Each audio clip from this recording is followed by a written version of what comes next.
for today. Here with me is my co-escort, Jeremy and Iman. Will be guiding us today for a safe travel and exploring Malaysia. But before that, let's have some friendly reminders and precautions for safety. I'll have some friendly reminders to inform you. First, we don't want someone to be left out or to be left behind. To make sure of that, for that not to happen, please synchronize your time with me. My time right now is 8:50. Second, I will be using a whistle to make sure that you're easier to locate for me. To whistle, it means that we're about to go and leave the spot.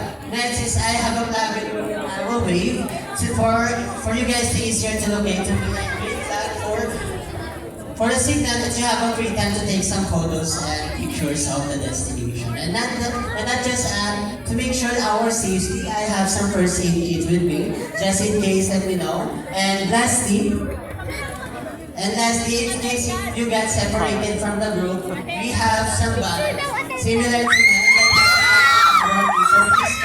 in case of emergency, in case you get lost in the destinations. Okay, before we start, let's have our day for today.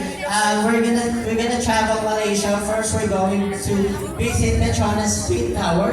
After we finish that, we're going to explore some island, Malacca Island, and of course some churches for that. For our first destinations, we have Petronas Twin Towers. Twin Towers are also known as the KLCC Towers. They are the most tallest towers considered between 1998 to 2004.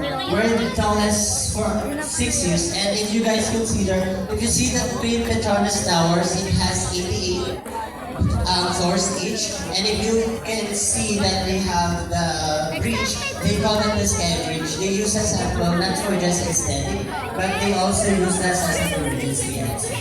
And not just that, the Twin Tower itself,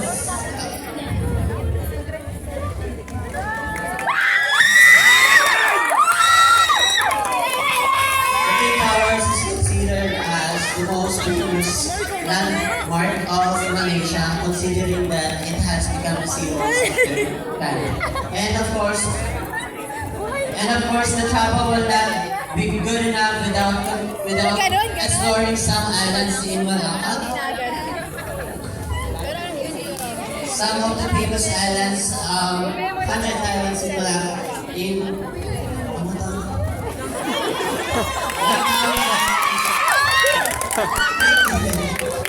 Langkawi Island, some famous islands, of course, we have been exploring some of the islands. But not just that, they have the Dataralang Eagle. Dataralang Eagle. The eagle symbolizes liberty, power, and meaningfulness of the fleets.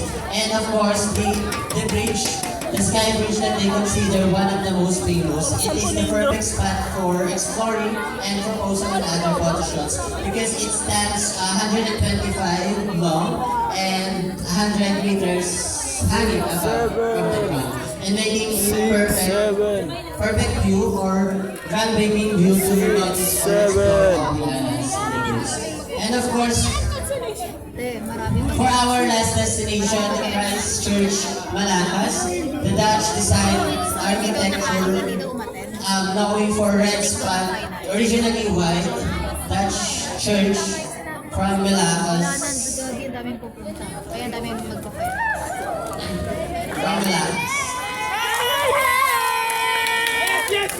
It is one of the historical churches because it has been built for over 12 years. They have started building it from 1741 to 1753.